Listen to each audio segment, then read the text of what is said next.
Audio Jungle. Audio Jungle.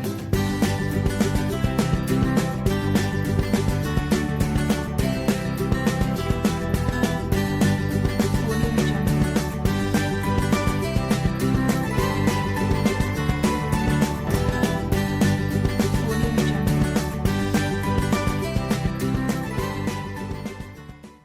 Hi friends. Welcome to plus program. Friends, இந்த plus ப்ரோக்ராமில் உங்கள் எல்லாரையும் மீட் பண்ணுறதுல எங்களுக்கு ரொம்ப சந்தோஷம். ஃப்ரெண்ட்ஸ், இதே ஹாப்பினஸோட நம்ம இன்னைக்குள்ள ப்ரோக்ராமை நம்ம ப்ரேயர் சாங்கோட ஸ்டார்ட் பண்ணிடலாமா?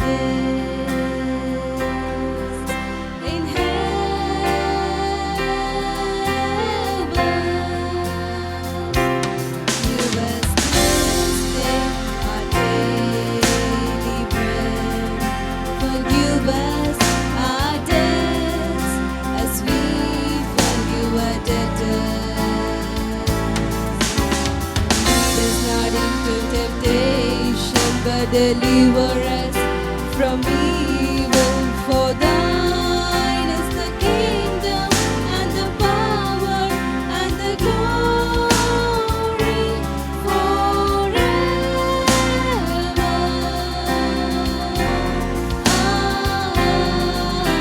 Amen. Forever and ever.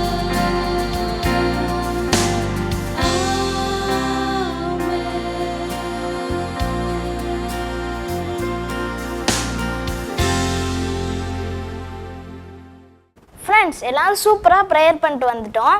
ஒரு சூப்பரான சாங்க்கு எல்லாரும் ஆக்ஷன் பண்ணிட்டு வந்துடலாமா? ஆக்ஷன் பண்ண எல்லாம் ரெடியாக இருக்குங்களா?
ஆக்ஷன் சாங் சூப்பராக இருந்ததா? நீங்கள் எல்லாரும் சூப்பராக ஆக்ஷன் பண்ணீங்க.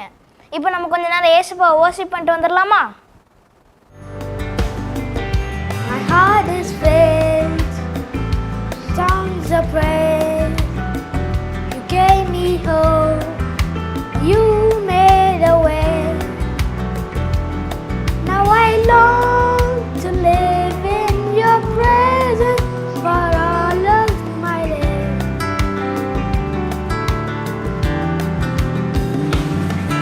My soul sings, my spirit shines. With every breath, I'm crying out, I want to live for you alone. You have captured my heart, mi corazón. Lord, I give you my whole heart, mi corazón.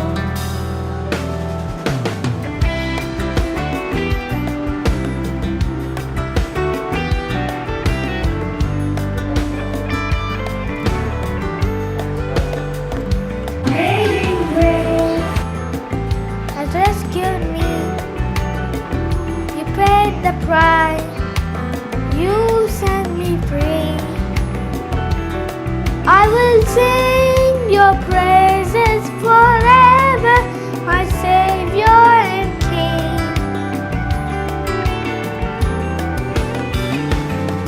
My soul sings, my spirit shouts, with every breath I'm crying out.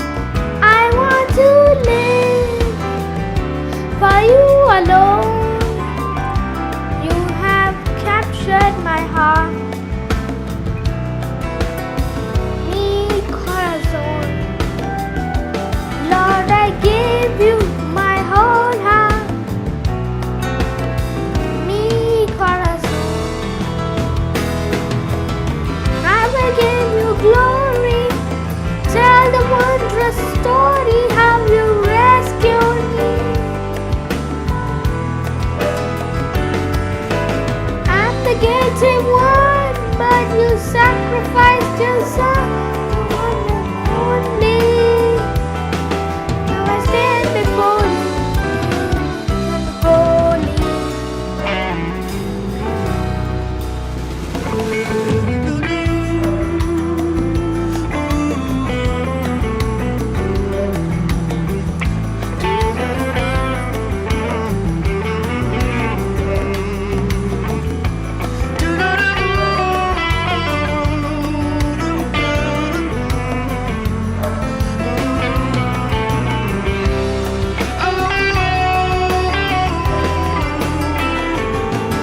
My soul sings, my spirit shouts, with every breath I'm crying out. I want to live for you alone. You have captured my heart. My soul sings, my spirit shouts, with every breath I'm crying out. I want to live for you alone. You have captured my heart. Mi corazón. Lord, I give you my whole heart. Mi corazón. Friends எல்லாரும் ஏசப்பாவை மகிமையாக worship பண்ணிட்டு வந்துட்டோம். அபி இன்னைக்கு என்ன theme? இன்னைக்குள்ள theme என்னன்னா God strength when I am weak. Friends இந்த தீமை எக்ஸ்பிளைன் பண்ணுறதுக்காக சூப்பரான ஸ்டோரியோட அக்கா வெயிட் பண்ணிட்டு இருக்காங்க. வாங்க ஸ்டோரி கேட்க போகலாம். ஹாய் குட்டீஸ், ப்ரைஸ் த லார்ட். ஸோ இன்றைக்கி உங்கள் எல்லாரையும் பிளஸ் செஷனில் சேர்ந்துக்கிறதுல ரொம்ப ஹாப்பியாக இருக்கிறேன். அண்ட் இன்றைக்கி நம்ம பைபிள் ஸ்டோரி செஷனுக்குள்ளே வந்திருக்கிறோம். யாரை பற்றி நம்ம பார்க்க போகிறோம் அப்படின்னா கிதியோன் அப்படின்றவங்கள பற்றி நம்ம பார்க்க போகிறோம். இங்கிலீஷில் கிடியன்.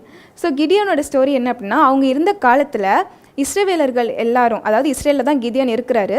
இஸ்ரவேலர்கள் எல்லாரும் யாரோட கைக்குள்ளே இருக்கிறாங்க அப்படின்னு பார்த்தோன்னா மீதியானியர்கள் அப்படின்றவங்களோட கைக்குள்ளே இருக்கிறாங்க. ஏன் அப்படின்னா இஸ்ரவேலர்கள் வந்து காடுக்கு அகென்ஸ்டாக வந்து என்ன பண்ணுறாங்க, பாவம் செஞ்சிடுறாங்க. அதனால் காட் என்ன பண்ணுறாங்களாம், மீதியானியர்களோட கையில் வந்து ஒப்பு கொடுத்துட்றாங்களாம். ஸோ இப்போ கிதியோன் என்ன பண்ணுறாரு, அந்த ஒரு காலகட்டத்தில் தான் வாழ்ந்துட்டுருக்கிறாரு. இப்படி மீதியானியர்கள் என்ன பண்ணுறாங்க, ரொம்ப இஸ்ரேல் மக்களை வந்து டிஸ்டர்ப் பண்ணுறாங்களா. அவங்களோட விளைச்சல், அவங்களோட சாப்பாடு, அறுவடை எல்லாத்தையும் என்ன பண்ணிடுவாங்களாம், அவங்களே எடுத்துகிட்டு போயிடுவாங்களாம். சாப்பிட்றதுக்கு இஸ்ரவேலர்களுக்கெலாம் இருக்காது. ஸோ இந்த சூழ்நிலையில் காட் என்ன பண்ணுறாங்க, அதாவது இஸ்ரேல் மக்கள் எல்லோரும் காட்டை ப்ரேயர் பண்ணுறாங்க. காடும் மனதுருகி இவங்களெல்லாம் விடுவிக்கணும் அப்படின்னு சொல்லிட்டு என்ன பண்ணுறாங்க அப்படின்னா, காட் கிதியோன்ட்ட வந்து பேசுகிறாங்க. இப்படி கிதியோன்ட்ட வந்து காட் சொல்கிறாங்க, இப்படி இஸ்ரேல் மக்கள் எல்லாரையும் நான் மீதியானியர்களோட கையிலேருந்து விடுவிக்க போகிறேன், உன் மூலமாக தான் நான் அதை பண்ண போகிறேன் அப்படின்னு சொல்லிட்டு சொல்கிறாங்க. கிதியோனுக்குள்ளே லைட்டாக பயம் வருது. உடனே காட் சொல்கிறாங்க, நீ இருக்கிற இந்த பலத்தோடு நீ போ, நான் தானே அனுப்புகிறேன். பைபிளில் சொல்லுது, இருக்கிற உன்னுடைய பலத்தோடு போ, உன்னை அனுப்புகிறவர் நான் அல்லவா அப்படின்னு சொல்லி, நான் தானே உன்னை அனுப்புகிறேன், பயப்படாத அப்படின்னு சொல்லிட்டு காட் வந்து கிதியோன்ட்ட வந்து சொல்கிறாங்க. இன்னைக்கு கிதியோன் என்ன பண்ணுறாரு, 2 அடையாளம் வந்து காட்டை கேட்குறாங்க. மொதல் அடையாளம் என்ன அப்படின்னா, ஆண்டவரே நான் வந்து என்னோடய வீட்டுக்கு முன்னாடி ஒரு அனிமல் ஃபர், முடி இருக்கிற ஒரு அனிமலோட ஃபர்ரை நான் போடுறேன். அதில் வந்து ஃபஸ்ட்டு அதில் என்ன பண்ணணும் அப்படின்னா, அதில் மட்டும் பனி பெஞ்சிருக்கக்கூடாது, சுற்றி உள்ள இடத்துல எல்லாத்துலேயும் பனி பெஞ்சிருக்கணும் அப்படின்னு சொல்லிட்டு வந்து கிதியோன் வந்து காட்டை கேட்குறாங்க. காடும் கிதியோன் சொன்ன மாதிரி என்ன பண்ணுறாங்க, அந்த அடையாளத்தை வந்து அவங்களுக்கு செஞ்சு கொடுக்குறாங்க. அடுத்த நாள் காலையில் கிதியோன் எழுந்திரிச்சு பார்க்கும்போது அந்த அனிமல் ஃபரில் மட்டும் என்ன அப்படின்னா பனி இல்லை, மிச்சம் எல்லா இடத்துலையும் பனி இருக்குது. ஆனால் திரும்பியும் கிதியோன் என்ன பண்ணுறாங்க, இன்னொரு அடையாளம் கேட்குறாங்க. ஆண்டவரே கோவமாயிராதீங்க, இன்னொரு அடையாளம் நான் கேட்டுக்கிறேன் அப்படின்னு சொல்லிட்டு என்ன பண்ணுறாங்க, இந்த தடவை அந்த அனிமல் ஃபரில் மட்டும் பனி பெஞ்சிருக்கணும், மிச்ச இடத்துல பெஞ்சிருக்கக்கூடாது அப்படின்னு கேட்கும்போது காடும் கிதியோன் சொன்ன மாதிரியே திரும்பியும் என்ன பண்ணுறாங்க, அந்த அடையாளத்தை அவனுக்கு செஞ்சு கொடுக்குறாங்க. அதே மாதிரி அடுத்த நாள் காலையில் எந்திரிச்சு பார்க்கும்போது அந்த இடத்துல மட்டும் பனி பெஞ்சிருக்கு, சுற்றி உள்ள இடத்துல பனி பெய்யலை.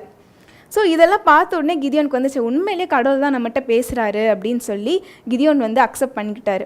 அதுக்கப்புறம் என்ன பண்ணுறாங்க அப்படின்னா, கிதியோன் சுற்றி உள்ள அந்த மக்கள் எல்லாரையும் வந்து கூட்டுறாங்க. யாரெல்லாம் வந்து மீதியானியர்கள் கூட எதிர்த்து வாரீங்க அப்படின்னு சொல்லிட்டு கூப்பிடும்போது எத்தனை பேர் வராங்கன்னா, டோட்டலாக ஒரு 30,000 பேர், 30,000 பேர் வராங்களாம். இப்போ காட் வந்து என்ன சொல்கிறாங்க, இங்கே பாருப்பா 30,000 பேர் இருக்காங்க, இவ்வளோ பேர் சேர்ந்து சண்டை போட்டப்போ அப்புறம் என்ன சொல்லுவாங்க, இஸ்ரவேல் என்ன சொல்லுவாங்க அப்படின்னா, எனக்கு அகென்ஸ்டாகவே பேசுவாங்க, நிறைய பேர் இருந்தனால தான் நாங்கள் வந்து ஜெயித்தோம் அப்படின்னு சொல்லிட்டு எனக்கு அகென்ஸ்டாகவே பேசுவாங்க. அதனால நான் இத்தனை பேர் வச்சுலாம் நான் பண்ண போகிறதுல ரொம்ப கம்மியான ஒரு நம்பர் ஆஃப் பீப்புள் வச்சு தான் நான் என்ன பண்ண போகிறேன் அப்படின்னா தோக்கடிக்க போகிறேன், அவங்க எல்லார்ட்டேருந்து மீட்டு கொண்டு வர போகிறேன் அப்படின்னு சொல்லிட்டு காட் வந்து கிதியோன்ட்ட வந்து சொல்கிறாங்க. உடனே காட் சொல்கிறாங்க, நீ வந்து யாரெல்லாம் பயப்படுறாங்களோ அவங்க எல்லாரையும் அனுப்பிச்சி விட்டுரு அப்படின்னு சொல்கிறாங்க. அதே மாதிரி கிதியோன் சொல்கிறாரு, பயப்படுறவங்களாம் போயிருங்க அப்படின்னு சொல்லும்போது கிட்டத்தட்ட ஒரு 20,000 பேர் வந்து என்ன பண்ணுறாங்க அப்படின்னா போயிடுறாங்க. மிச்சம் எத்தனை பேர் தான் இருக்காங்க, 10,000 பேர் தான் இருக்கிறாங்க அந்த குரூப்பில். இப்போ 10,000 பேர் இருக்காங்கப்பா அப்படின்னு சொல்லும்போது ஆண்டவர் திரும்ப சொல்கிறாரு, 10,000லாம் இல்லை, இன்னும் நான் கம்மி பண்ண போகிறேன் அப்படின்னு சொல்லிட்டு நான் சொல்கிற மாதிரி செய் அப்படின்னு கிதியோன்ட்ட சொல்கிறாங்க. என்ன சொல்கிறாங்கன்னா, ஒரு லேக்கு கூட்டு போ, அங்கே வந்து தண்ணி குடிக்க சொல்லு, யாரெல்லாம் குனிஞ்சு கையில் எடுத்து நக்கி குடிக்கிறாங்களோ அவங்கள மட்டும் நீ சூஸ் பண்ணு, யாரெல்லாம் குனிஞ்சு தண்ணி குடிக்கிறாங்களோ அவங்கள நீ சூஸ் பண்ணாத அப்படின்னு சொல்லும்போது அதே மாதிரி கிடியோன்னு கேட்டு என்ன பண்ணுறாங்க, எல்லாரையும் தண்ணி குடிக்க வைக்கிறாங்க. இந்த நக்கி குடிக்கிறவங்க எத்தனை பேர் அப்படின்னு பார்த்தோன்னா 300 பேர் தான், வெறும் 300. மிச்சவங்க எல்லாரும் என்ன தான் பண்ணாங்க, குனிஞ்சு தான் தண்ணி குடிச்சிட்டு இருந்தாங்க. இப்போ இந்த 10,000 பேரில் காட் என்ன சொல்கிறாங்க, இந்த 300 பேரை மட்டும் நீ செலக்ட் பண்ணு அப்படின்னு சொல்லிட்டு சொல்கிறாங்க. 30,000 இருந்தது, கடைசி எங்கே வந்துருச்சு, 300 பேர் ஆயிடுச்சு. இப்போ இந்த கொஞ்சம் நம்பர் ஆஃப் பீப்புளை வச்சு தான் நான் வந்து மீதியானிகிட்ட உங்களை விடுவிக்க போகிறேன் அப்படின்னு காட் சொல்கிறாங்க. அண்ட் கிதியோனுக்குள்ளே லைட்டாக ஒரு பயம் வந்திருக்கு போல. ஏன்னா காடே சொல்கிறாங்க கிதியோன்ட்ட, நீ பயந்த அப்படின்னா நான் ஒன்று சொல்கிறேன், நீ செய், நீ என்ன பண்ணு, மீதியானியர்களோட கேம்புக்கு போ அப்படின்னு வந்து காட் சொல்கிறாங்க. வேலைக்காரனை கூட்டிகிட்டு போன்னு சொல்கிறாங்க. ஸோ கிதியோனும் வேலைக்காரரும் என்ன பண்ணுறாங்க அப்படின்னா மீதியானியர்களுக்கு கேம்புக்கு போகிறாங்க. அங்கே கரெக்டாக இவங்க போகும்போது 2 பேர் பேசிகிட்டு இருக்காங்க கிதியோன் முன்னாடி. என்ன அப்படின்னா, ஒருத்தர் சொல்கிறாரு, மீதியானியர்கள், இவங்க 2 பேருமே மீதியானியர்கள். ஒருத்தர் சொல்கிறாரு, நான் வந்து ஒரு கனவு கண்டேன், ஒரு பெரிய கோதுமை அப்பம், ஒரு அப்பம் என்ன பண்ணுதுன்னா உருண்டு வந்து மீதியானியர்களுக்கு கேம்பில் எல்லா கூடாரங்களையும் வீழ்த்தி போடுது அப்படின்னு சொல்லிட்டு ஒருத்தர் சொல்கிறாரு. அந்த அடுத்த மீதியானியர் சொல்கிறாங்க, இது வந்து கிதியோனுடைய பட்டயமே அல்லாமல் வேற அல்ல, இது கிதியோனுடைய பட்டயம் தான் அப்படின்னு சொல்லிட்டு இன்னொருத்தவங்க வந்து சொல்கிறாங்க. இது ரெண்டுமே யாருக்கு கேட்குது, இந்த கிதியோனுக்கு கேட்குது. உடனே கிதியோன் என்ன பண்ணுறாரு, உற்சாகமாயிடுறாரு. கடவுள் வந்து எதிரி மூலமாகவே என்ன பண்ணுறாங்க, நமக்கு வந்து அஷூரன்ஸ் கொடுக்குறாங்க அப்படின்னு சொல்லிட்டு என்ன பண்ணுறாங்க, ஒரே உற்சாகமாக என்ன பண்ணுறாங்க, இஸ்ரேலுக்கு போய் அந்த 300 பேரை கூட்டிகிட்டு வராங்க. என்ன சொல்கிறாங்க அப்படின்னா, கிதியோன் வந்து அந்த 300 பேர்ட்ட நான் சொல்கிற மாதிரியே நீங்கள் செய்யுங்க அப்படின்னு சொல்லிட்டு 3 விஷயங்களை எடுக்க சொல்கிறாங்க. என்னெல்லாம் அப்படின்னா, ஒரு ட்ரம்பட், அதுக்கப்புறம் ஒரு பானை, அப்புறம் ஒரு தீவெட்டி. இந்த 3ஐயும் எடுத்துகிட்டு வர சொல்கிறாங்க மீதியானியர்களோட கேம்புக்கு. எல்லாரும் என்ன பண்ணுறாங்க, இந்த 3 விஷயங்களையும் எடுத்துகிட்டு போகிறாங்க. கிதியோன் தான் முன்னாடி போகிறாரு, நான் பண்ணுற மாதிரியே செய்யுங்க அப்படின்னு சொல்கிறாங்க. ஸோ கிதியோன் என்ன பண்ணுறாரு, முதல்ல அந்த பானையை உடைக்கிறாங்க, ட்ரம்பட்டை ஊதி தீவெட்டியை கையில் பிடிச்சிட்டு எல்லாரும் சேர்ந்து என்ன சொல்கிறாங்கன்னா, கர்த்தருடைய பட்டயம் கிதியோனுடைய பட்டயம் அப்படின்னு சொல்லிட்டு சத்தமாக சொல்கிறாங்க. இப்படியே சொல்லிகிட்டு இருக்கும்போது என்ன ஆகுதான், அந்த மீதியானியரோட கேம்பில் இருக்கிற அத்தனை பேர், கிட்டத்தட்ட எத்தனை பேர்னா பைபிளில் சொல்லியிருக்கு, மணல் போல் இருந்தாங்களாம். சாண்ட் எவ்வளோ இருக்கும், சின்ன சின்னதாக நிறைய கொத்ததான் இருக்கும்ல, அதை மாதிரி தான் என்ன இருந்தாங்களாம், அந்த மீதியானியர்கள் நிறைய பேர் இருந்தாங்களாம். இங்கே இருக்கிறது 300 பேர் தான், ரொம்ப கொஞ்சம் நம்பர் ஆஃப் பீப்புள் தான். இப்போ இவங்க இப்படி கத்தும்போது என்ன ஆகுதா, அங்கே உள்ளே இருந்த எல்லாருமே ஒருத்தருக்கு ஒருத்தர் சண்டை போட ஆரம்பிச்சிட்டாங்களாம், ஒருத்தருக்கு ஒருத்தர் ஃபைட் பண்ண ஆரம்பிச்சிட்டாங்களாம். இப்படி ரொம்ப நேரமாக நடக்கும்போது என்ன பண்ணுறாங்க, கிதியோனும் இந்த 300 பேரும் உள்ளே போய் எல்லாரையும் என்ன பண்ணுறாங்க, ஓடி துரத்துறாங்க. அவங்களோட திங்ஸ் எல்லாரையும் என்ன பண்ணுறாங்க, நல்லா துரத்தி விட்டு திரும்ப எல்லா திங்ஸையும் எடுத்து கொண்டு வராங்க. ஸோ என்ன நடக்குது இந்த இடத்துல, கிதியோனும் இந்த 300 பேரும் என்ன பண்ணாங்க, ஜஸ்ட் என்ன பண்ணாங்க, அந்த இடத்துல கிதியோனுடைய பட்டயம் கர்த்தருடைய பட்டயம் அப்படின்னு சொல்கிறாங்க. ஆனால் அந்த இடத்துல யார் வழக்காடினாங்க, ஏசப்பா காடே வந்து என்ன பண்ணுறாங்க அப்படின்னா இவங்களுக்காக அந்த இடத்துல வந்து வழக்காடுறாங்க. ஸோ இப்படி தான் என்ன பண்ணாங்க, காட் அவங்க மூலமாக இஸ்ரவேலை மீதியானியர்கிட்டேருந்து விடுவிச்சாங்க.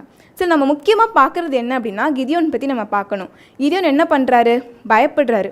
ஃபஸ்ட்டு வந்து காட் பேசும்போது 2 அடையாளம், ஒரு தடவை இல்லை இன்னொரு தடவை 2 அடையாளம் கேட்குறாங்க. அது மட்டும் இல்லாமல் திரும்பியும் பயம் வருது, அந்த எல்லாரையும் கழிச்சு விடும் போது பயம் வருது, மீதியானோட கேம்புக்கு போகிறாங்க. ஸோ இவ்வளோ பயம் இருந்தாலும் அவங்க பர்ஃபெக்டாக எல்லாமே தடவையே எல்லாம் செய்யலை. பயம் அவங்களுக்குள்ளே இருக்குது. ஸோ என்ன பண்ணுறாங்க, அதுலேயும் என்ன பண்ணுறாங்க, காட் அவங்க கூடவே இருந்து என்ன பண்ணுறாங்க, கடைசி வரைக்கும் பர்ஃபெக்டாக வழி நடத்துகிறாங்க.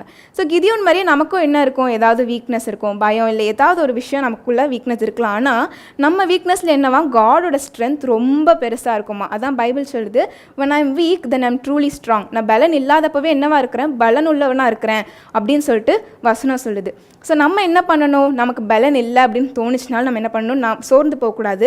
எனக்குள்ளே ஏசப்பா இருக்கிறாங்க, அதனால் நான் ஸ்ட்ராங்காக இருக்கிறேன் அப்படின்னு சொல்லிட்டு நம்ம விசுவாசிக்கணும், நம்பணும். நம்ம அதை என்றைக்குமே மறக்கக்கூடாது. என்றைக்குமே நம்ம சோர்ந்து போகிற ஒரு சுச்சுவேஷன் வந்தாலும் அந்த இடத்துல நம்ம என்ன பண்ணணும் அப்படின்னா, கிதியோனோட லைஃப்லேருந்து கற்றுக்கிட்ட மாதிரி நம்ம பலன் உள்ளவனாக இருக்கிறோம் அப்படின்னு நம்ம கன்ஃபஸ் பண்ணணும். ஏன்னா ஏசப்பா நமக்குள்ளே இருக்கிறாங்க. ஸோ இதை நீங்கள் என்றைக்குமே மறக்கக்கூடாது. நம்ம பலன் இல்லாதப்பவும் நம்ம என்னவா இருக்கிறோம், பலன் உள்ளவர்களாக இருக்கிறோம். ஏன்னா காட் ஏசப்பா நமக்குள்ளே இருக்கிறாங்க. ஸோ இது நீங்கள் எல்லோரும் மனசில் வச்சுருப்பீங்கன்னு நினைக்கிறேன். மறக்கவே கூடாது, நீங்கள் எல்லோரும் ஞாபகம் வச்சுக்கோங்க. ஸோ இதே மாதிரி இன்னொரு யூஸ்ஃபுல்லான செஷனில் உங்கள் எல்லோரும் நான் சந்திக்கிறேன். பாய் குட்டீஸ். ஃப்ரெண்ட்ஸ், ஸ்டோரியெல்லாம் உங்களுக்கு ரொம்ப பிடிச்சிருந்துச்சா? என்ஜாய் பண்ணிங்களா? இன்றைக்கி நம்ம யாரை பற்றி ஸ்டோரியில் பார்த்தோம்?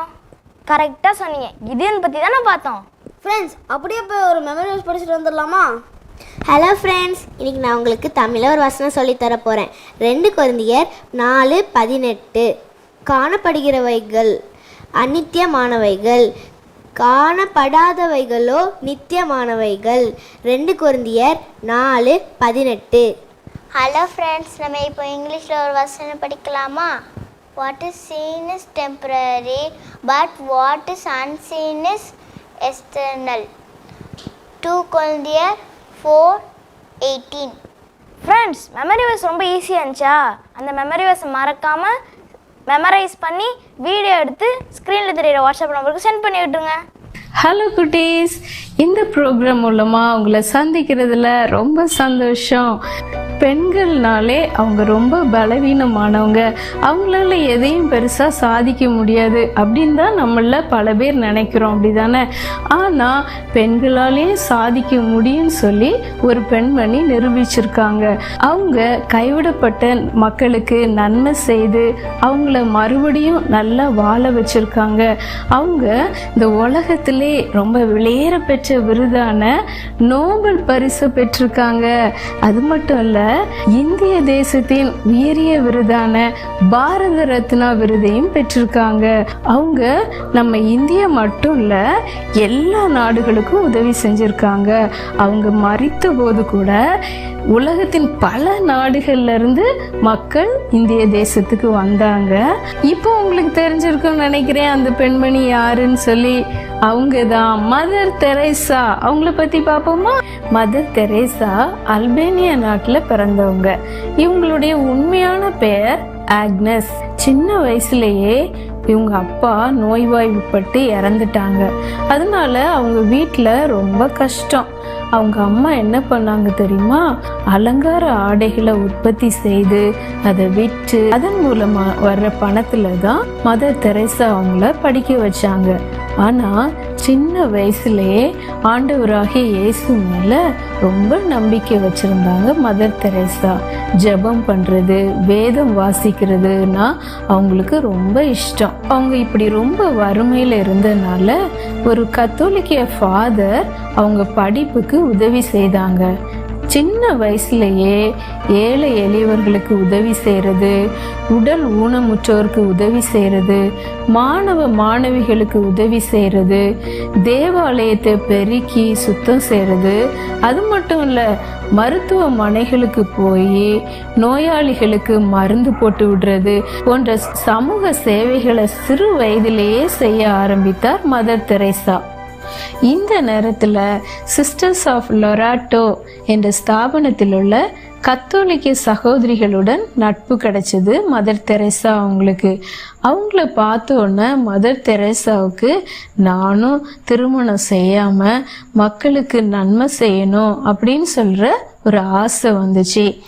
தான் படிக்கிறதுக்கு ஹெல்ப் பண்ணாங்கல்ல ஒரு பாதிரியார், அவங்க கிட்ட போய் நான் இப்படி திருமணம் செய்து கொள்ளாம மக்களுக்கு நன்மை செய்ய ஆசைப்படுறேன் அப்படின்னு சொல்லுவாங்க. உடனே அந்த ஃபாதரும் சரின்னு சொல்லுவாங்க. அம்மா கிட்டேயும் வந்து பெர்மிஷன் கேட்பாங்க. அவங்களுக்கு பெர்மிஷன் கிடைச்சிரும்.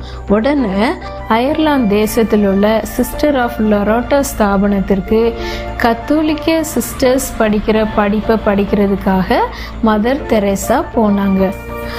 அங்க ஒரு வருஷம் அந்த கத்தோலிக்க அருள் சகோதரிகள் படிக்கிற அந்த படிப்பை படிச்சாங்க மதர் தெரேசா.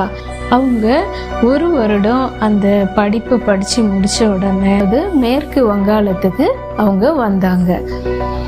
இங்க வந்து இங்க உள்ள கத்தோலிக்க திருச்சபையில அவங்க பணிபுரிந்தாங்க. கத்தோலிக்க திருச்சபையில பணியாற்றிட்டு இருக்கும்போது தெரசா அப்படின்னு சொல்ற ஒரு அருட் சகோதரியோட அவங்களுக்கு நட்பு கிடைச்சது. அந்த தெரசா சகோதரிக்கு என்ன குறிக்கோள்னா, தன்னுடைய வாழ்நாள் முழுவதும் மக்களுக்காக சேவை செய்யணும். அது மட்டும்தான் அவங்களுடைய குறிக்கோளா இருந்தது. மதர் தெரசா அவங்க கொல்கத்தாக்கு வந்த அந்த நேரத்துல அங்கே நிலைமை ரொம்ப மோசமாக இருந்தது. என்னன்னா, ஒரு பக்கம் சுதந்திர போராட்டம் நடைபெற்றிருந்துச்சு, ஒரு பக்கம் உள்நாட்டு கலவரங்கள் இருந்துச்சு. அப்புறம் கொல்கத்தா வீதிகளில் பார்த்திங்கன்னா பெற்றோர்களால் கைவிடப்பட்ட குழந்தைகள் இருந்தாங்க, பிள்ளைகளால் கைவிடப்பட்ட முதியோர்கள் இருந்தாங்க, தொழு நோயாளிகள் ஒரு பக்கம் இருந்தாங்க, பிறந்த குழந்தைகள் வீசி எறியப்பட்டாங்க. இதை பார்த்த உடனே மதர் தெரசா அவங்களுக்கு ரொம்ப வேதனையா இருந்தது. இந்த மக்களுக்காக தான் ஏதாவது செய்யணும், இந்த மக்களுக்கு தான் சேவை செய்யணும் அப்படின்னு ஆசைப்பட்டாங்க. ஆனா அவங்க தங்கி இருந்த லொராட்டோ இல்லத்துல இப்படி செய்வதற்கான அனுமதி கிடையாது. அதனால தன்னுடைய பணியை ராஜினாமா செய்துட்டு மக்களுக்காக முழு நேரமா சேவை செய்யணும்னு மதர் தெரேசா ஆசைப்பட்டாங்க. அந்த லொராட்டோ இல்லத்தின் தலைமை ஸ்தாபனத்திலிருந்து அனுமதி பெற்றுக்கொண்டு அந்த இல்லத்திலிருந்து வெளியேறினாங்க. மதர் தெரேசா அவங்க அந்த இல்லத்திலிருந்து வெளியேறின போது 5 ரூபாயும் 3 சேலைகளும் மட்டும்தான் அவங்க கிட்ட இருந்தது. இந்தியா தான் என்னுடைய சொந்த தேசம் அப்படின்னு சொன்னாங்க. கொல்கத்தா நகரின் மக்களின் நிலையை கண்டு அவங்க கண்கள் கலங்கினது. தான் மட்டும் ஒருத்தியா இருந்து இந்த மக்களுடைய தேவைகளை பூர்த்தி செய்ய முடியாது அப்படின்னு சொல்லி அந்த லொராட்டோ இல்லத்திலிருந்து வெளிவந்த சகோதரிகளை பார்த்து பேசினாங்க. இந்த மக்கள் இவ்வளோ கஷ்டப்படுறாங்க, இவங்களுக்கு நம்ம ஹெல்ப் பண்ணுவோமா அப்படின்னு சொல்லி பேசினாங்க. அப்போ ஒரு 10 சகோதரிகள் அவங்க ஏற்கனவே லொராட்டோ இல்லத்திலிருந்து வெளிவந்தவங்களா இருந்தாங்க. அவங்க தெரசா கூட இணைஞ்சாங்க. இப்படியா ஒரு 10 பேர் கொண்ட குழுவா அவங்க தங்களது சேவையை ஆரம்பிச்சாங்க. அந்த நேரம் அவங்க கல்கத்தாவில் உள்ள ஒவ்வொரு கிராமமா போய் அங்க மக்கள்லாம் எப்படி இருக்காங்க அப்படின்னு பார்த்தாங்க. அப்படி எல்லா கிராமங்களையும் சுத்தி பார்த்துட்டு மோதிஜில் அப்படின்னு சொல்லி ஒரு கிராமத்தை தேர்ந்தெடுத்தாங்க. அந்த கிராமத்துல ஃபுல்லா குடிசைகள் தான் இருந்தது. அங்க ரொம்ப ஏழை எளிய மக்கள் தான் இருந்தாங்க. அவங்க கூலி தொழிலாளிகளா இருந்தாங்க. அவங்களுக்கு கல்வினா என்னன்னே தெரியாது, சுகாதாரம்னா என்னன்னே தெரியாது. அந்த பிள்ளைகளை எப்படியாவது படிக்க வைக்கணும் அப்படின்னு சொல்லி தெரசா ஆசைப்பட்டாங்க.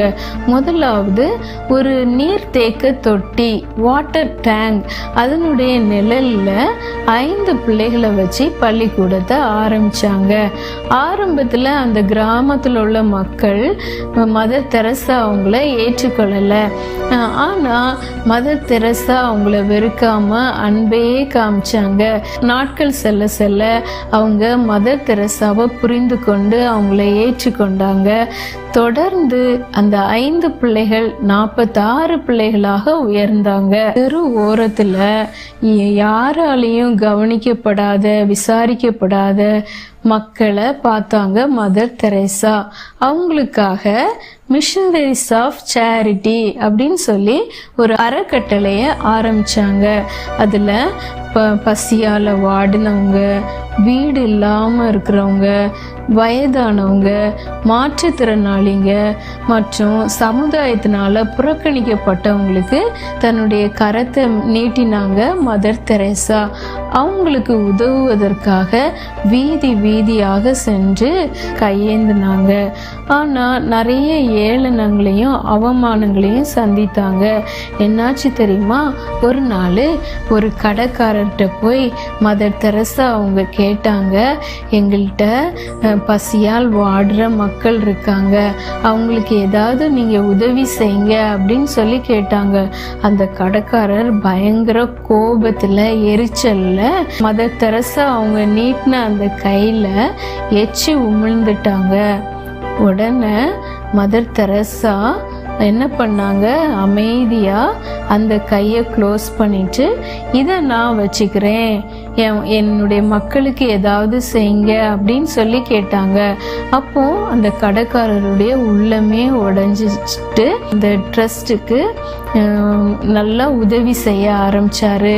அது மட்டும் இல்லை, மதர் தெரேசா அவங்க இன்னும் பார்க்கும்போது பிள்ளைகளால கைவிடப்பட்ட பெற்றோர்களை கண்டு ரொம்ப வேதனைப்பட்டாங்க மதர் தெரேசா. அவங்களுக்காக கருணை இல்லம் அப்படின்னு சொல்லி ஒன்று உருவாக்குனாங்க. அந்த நேரத்தில் இருந்த அரசாங்கமும் மதர் தெரேசா அவங்களுக்கு உதவி செய்தது. அதனால ஹூப்ளி நதிக்கரையில் ஒரு கட்டிடம் முதியோர் இல்லமாக மாறிச்சு. அந்த நாட்களில் பச்சிளம் குழந்தைகளை வீதிகளில் தூக்கி எறிகிறத பார்த்து ரொம்ப வேதனைப்பட்டாங்க மதர் தெரேசா. அந்த குழந்தைகளை தத்தெடுத்து வளர்க்க விரும்பினாங்க. அவங்களுக்காக சிசு பவன் அப்படின்னு சொல்லி ஒரு இல்லத்தை ஆரம்பிச்சாங்க. அதுல ஊனமுற்ற குழந்தைகள், மன வளர்ச்சி பாதிக்கப்பட்ட குழந்தைகள், குப்பை தொட்டி மற்றும் சாக்கடைகளில் இருந்து மீட்கப்பட்ட குழந்தைகள், இப்படிப்பட்ட பிள்ளைகளுக்கு அடைக்கலம் கொடுத்தது அந்த சிசு பவன். குடிசை வாழ் பகுதி மக்களின் வளர்ச்சிக்காக மதர் தெரேசா அவங்க தன்னை அர்ப்பணித்து கொண்டதால் குடிசை சகோதரி அப்படின்னு சொல்லி எல்லாரும் அவங்கள பாசமா அழைச்சாங்க. அந்த நாட்கள்ல குஷ்டரோகம் ஒரு பெரிய கொடிய வியாதியா இருந்தது. அவங்கள யாரும் தொடமாட்டாங்க. பெற்றோர்கள் கூட இந்த நோயால பாதிக்கப்பட்டவங்கள தொடமாட்டாங்க. ஏன்னா இந்த நோய் தொட்டா பரவும் அப்படின்னு சொன்னாங்க. அருவருத்தாங்க. எல்லாருமே குஷ்டரோகம் வந்தவங்கள அருவருத்தாங்க. ஆனா மதர் தெரேசா அவங்கள தொட்டு அவங்களுக்கு சேவை செய்தாங்க. அவங்களுடைய அந்த புண்களை எல்லாம் கிளீன் பண்ணி சுத்தம் செஞ்சாங்க. அவங்களுக்காக நடமாடும் மருத்துவமனையை ஆரம்பிச்சாங்க. அது மட்டும் இல்ல, தொழுநோய் மருத்துவமனை ஒன்றையும் ஆரம்பிச்சாங்க. இந்தியா மட்டுமில்ல, பல வெளிநாடுகளுக்கும் தன்னுடைய சேவை விரிவுபடுத்தினார் மதர் தெரேசா அவங்க. எப்போதும் ஜெபத்தின் மூலம் கர்த்தராகிய இயேசுவோடு தொடர்பு கொண்டிருக்கும் தெரேசா அவர்கள் ஜெபம் மட்டுமே தனது வலிமையான ஆயுதம் என பறைசாற்றினாங்க.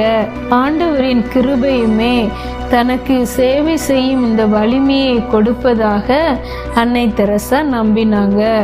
துறவற சபை ஒன்னையும் தொடங்கினாங்க மதர் தெரேசா. பல நாடுகளிலிருந்து மதர் தெரேசா அவங்களுடைய துறவற சபையில் பல சகோதரிகள் இணைந்து பணியாற்ற தொடங்கினாங்க. ஒருபுறம் சேவை, மறுபுறம் இறைப்பணி என இரண்டையும் திறம்பட கையாண்டாங்க மதர் தெரேசா. இயேசு கிறிஸ்துவின் புகழை பரப்புவதே தன் முதல் நோக்கம். அதனை சேவை மூலம் செய்ய முடியும் என்று நம்புகிறேன் என்று சொன்னாங்க மதர் தெரேசா. 1979 அமைதிக்கான நோபல் பரிசு பெற்றாங்க. 1980 இந்தியாவின் பாரத ரத்னா விருதையும் பெற்றாங்க. தமிழகத்தில் அவங்க நினைவாக அன்னை தெரசா மகளிர் பல்கலைக்கழகம் கொடைக்கானலில் தொடங்கப்பட்டது. இதில் நேரடியாக கலந்து கொண்டு சிறப்பித்தாங்க மதர் தெரசா அவர்கள். மதர் தெரசா அவர்கள் இம்மண்ணை விட்டு மறைந்தபோது உலகமே அவருக்கு வாழ்த்து பாடல் பாடினது. வாழும் நாட்களில் மனிதர்களின் நலனுக்காகவே வாழ்ந்த மாமனிதர் என தெரசாவை கொண்டாடியது இவ்வுலகம். அனைத்து மக்களுக்கும் அவர் நன்மை செய்ததால் அரசு மரியாதையுடன் அவரது இறுதி சடங்கு நடைபெற்றது. மரணம் அடைந்த நேரத்தில் 123 நாடுகளில் 610 சேவை மையங்கள் இயங்கி வந்ததுடன் 4000க்கும் அதிகமான அருட் சகோதரிகள், 10,000க்கும் அதிகமான ஆதரவற்றோர்களுக்கும் அடைக்கலம் கொடுத்து கொண்டிருந்தது இந்த அமைப்பு. குட்டீஸ், இந்த மதர் தெரசா வாழ்க்கை சரித்திரத்திலிருந்து நம்ம தெரிந்து கொள்றது என்ன தெரியுமா? அவங்க ஒரு வார்த்தை சொல்லுவாங்க, இடைவிடாத ஜெபமும் கர்த்தருடைய கிருபையும் தான் இந்த பெரிய சேவையை செய்வதுக்கு எனக்கு உதவியா இருந்தது அப்படின்னு சொல்றாங்க. நீங்களும் தவறாம ஜெபிப்பீங்களா? அப்போ இப்படிப்பட்ட பெரிதான காரியங்களை செய்கிறதுக்கு கர்த்தர் நமக்கு கிருபை தருவாங்க. நீங்கள் ஒருவேளை பெண் பிள்ளைகளாக இருக்கலாம், என்னால் இதெல்லாம் செய்ய முடியாது அப்படின்னு சொல்லி நீங்கள் யோசிக்கலாம். ஆனால் நீங்கள் அப்படி யோசிக்காதீங்க. கர்த்தர் உங்களுக்கு கிருபை தருவார். நீங்களும் பெரிய காரியங்களை சாதிக்கலாம். ஒருவேளை ஆண் பிள்ளைங்க இதை பார்த்துட்டு இருந்திருப்பீங்கன்னா உங்களுக்கு நாங்கள் சொல்கிறது, நீங்கள் பெண் பிள்ளைகளுக்கு பாதுகாப்பாக இருக்கணும். ஒருபோதும் அவங்கள மட்டம் தட்டக்கூடாது, கேலி கிண்டல் செய்யக்கூடாது. அவங்களுக்கு பாதுகாப்பாக நீங்கள் இருந்தீங்கன்னா, அவங்கள உற்சாகப்படுத்தினீங்கன்னா அவங்களும் பெரிய காரியங்களை சாதிக்கிறவங்களா இருப்பாங்க. ஃப்ரெண்ட்ஸ், இப்போ நம்ம ஒரு கிரியேட்டிவான கிராஃப்ட் பார்க்க போகிறோம். எல்லாரும் உங்கள் மெட்டீரியல்ஸோட ரெடியாக இருங்க. ஹலோ குட்டீஸ், இந்த கிராஃப்ட் செக்ஷனில் உங்களை பார்க்குறதுல ரொம்பவும் சந்தோஷம். இந்த வாரம் நம்ம உமன்ஸ் டே செலிப்ரேஷன் கொண்டாடுறோம் இல்லையா, அதுக்கு ஏற்ற ஒரு கிராஃப்ட் இன்னைக்கு பார்க்கலாமா? அந்த கிராஃப்ட் செய்கிறதுக்கு என்னென்னலாம் தேவைன்னு பார்க்கலாமா? 2 கலர் ஷீட், ஒரு pink and yellow colour sheet, gum, scissors, pen or sketch pen. First நம்ம பிங்க் கலர் எடுத்து அதை ஒரு ஸ்கொயர் ஷேப்பில் வந்து நம்ம கட் பண்ணி எடுத்துக்கலாம். கட் பண்ண பேப்பரில் அதை உள்ளே வெளியே அப்படின்ட்டு நம்ம அதை மடக்கிக்கலாம். நம்ம சின்ன வயசுலலாம் விசிறி செய்து விளையாடுவோம்ல, அதே மாதிரி நம்ம உள்ளே வெளியே வந்து மடக்கி எடுத்துக்க போகிறோம்.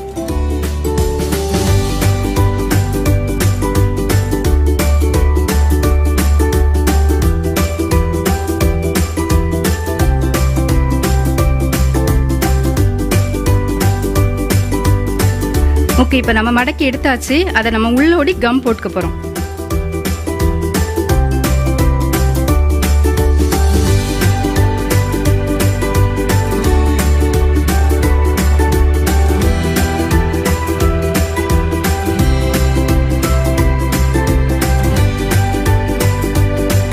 சரி, நம்ம வந்து உள்ளோடி கம் போட்டாச்சு. அதை எப்படி ஒட்டிக்கலாம். சரி, இதை ஓரமாக வச்சுட்டு நெக்ஸ்ட் வந்து நம்ம அந்த ஒரு எல்லோ கலர் எடுத்து அதை ஒரு சின்னதாக ஒரு ஸ்கொயர் ஷேப்பில் வந்து நம்ம கட் பண்ணிக்க போகிறோம். சரி குட்டீஸ், ஸ்கொயர் ஷேப்பில் வந்து நம்ம எடுத்துட்டோமா, அதை வந்து 2ஆக ஃபோல்ட் பண்ணி நம்ம ஒரு பென்சிலை வச்சு ஒரு சின்னதாக ஒரு ட்ரா பண்ணிக்க போகிறோம்.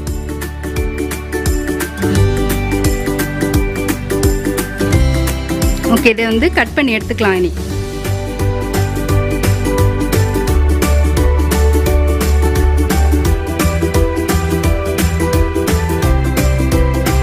ஓகே, நம்ம இப்போ கட் பண்ணி எடுத்தாச்சு. நெக்ஸ்ட் வந்து நம்ம கட் பண்ணி எடுத்ததை வந்து இதுக்கு மேலே வச்சு நம்ம ஒட்டிக்கலாம்.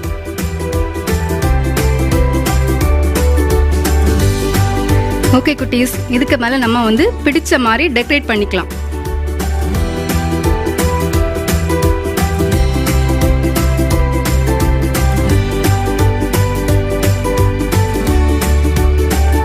குட்டீஸ், இதில் வந்து உங்களுக்கு பிடிச்ச மாதிரி ஸ்டிக்கர்ஸோ இல்லை வந்து பட்டன்ஸோ வந்து நம்ம வச்சுக்கலாம்.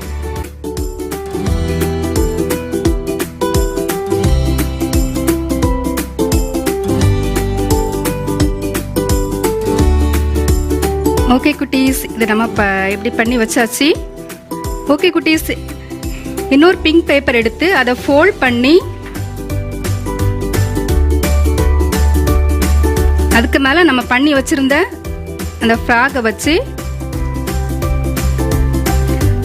ஒரு கர்வாக நம்ம வரைஞ்சிக்க போகிறோம். ஓகே, அதை கட் பண்ணி எடுத்துக்கலாம். இப்போ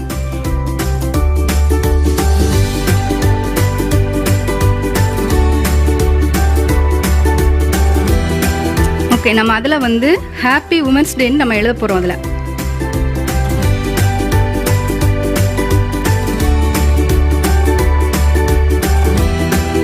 ஓகே குட்டீஸ், இதில் நம்ம வந்து டெக்கரேட் பண்ணதுக்காக ஒரு ஸ்டிக்கர்ஸ் ஒட்டிக்கலாம்.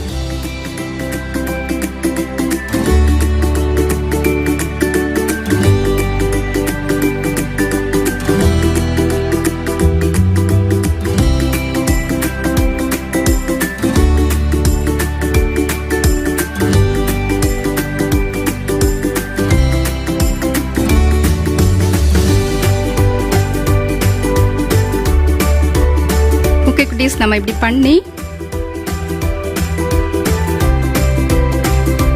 இதுக்கு பேக் சைடில் நம்ம இப்படி ஒட்டிக்கலாம்.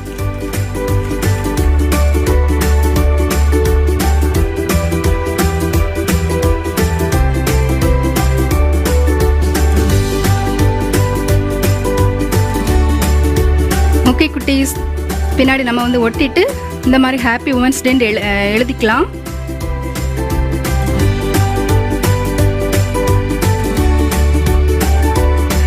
ஓகே குட்டீஸ், இந்த வாரம் உள்ள கிராஃப்ட் வந்து உங்களுக்கு ஈஸியாக இருக்கும்னு நினைக்கிறேன். இதே மாதிரி வந்து நீங்கள் இப்போ செய்து கீழே தெரிய வாட்ஸ்அப் நம்பருக்கு எங்களுக்கு அனுப்புங்க. ஃப்ரெண்ட்ஸ், கிராஃப்ட் ரொம்ப ஈஸியாக இருந்துச்சு அப்படி தானே? அந்த கிராஃப்டை சூப்பராக செஞ்சு ஃபோட்டோ எடுத்து ஸ்க்ரீனில் தெரியிற வாட்ஸ்அப் நம்பருக்கு சென்ட் பண்ணி விட்டுருங்க. ஃப்ரெண்ட்ஸ், இப்போ நம்ம எல்லாருக்கும் ஃபேவரட்டான பப்பட் டான்ஸ் பார்க்க போகிறோம்.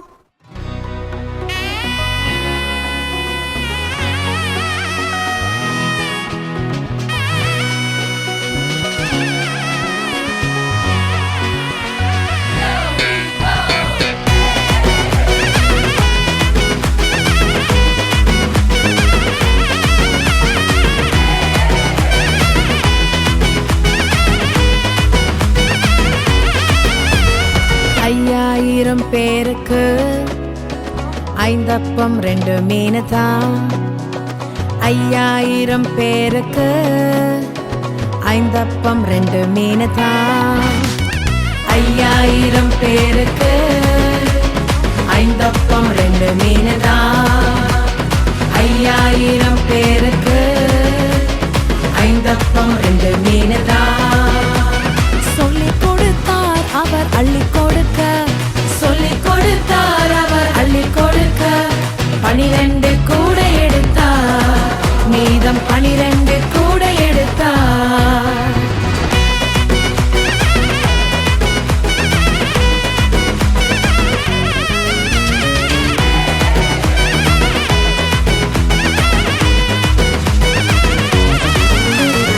அம்மண்டை வருபவரை அவர் பசியினால் அனுப்பிவிடார். தம்மண்டை வருபவரை அவர் பசியினால் அனுப்பிவிடார். மன்னாவை தந்தவர் சந்தோஷப்படுத்தி, மன்னாவை தந்தவர் சந்தோஷப்படுத்தி என்னாலும் கை கொடுப்பார், அவர் என்னாலும் கை கொடுப்பார். 5000 பேருக்கு 5 அப்பம் 2 மீன் தான். 5000 பேருக்கு 5 அப்பம் 2 மீன் தான். ஃப்ரெண்ட்ஸ், பப்பட் டான்ஸ் ரொம்ப சூப்பராக இருந்துச்சு அப்படி தானே? இன்னைக்குள்ள எல்லா ப்ரோக்ராம்ஸும் நீங்கள் என்ஜாய் பண்ணீங்களா? இன்ட்ரெஸ்டிங்காக இருந்ததா? இதே மாதிரி இன்னும் சூப்பரான ப்ரோக்ராம்ஸோட நாங்கள் வந்து உங்களை நெக்ஸ்ட் வீக் மீட் பண்ணுறோம். Until then, பாய்.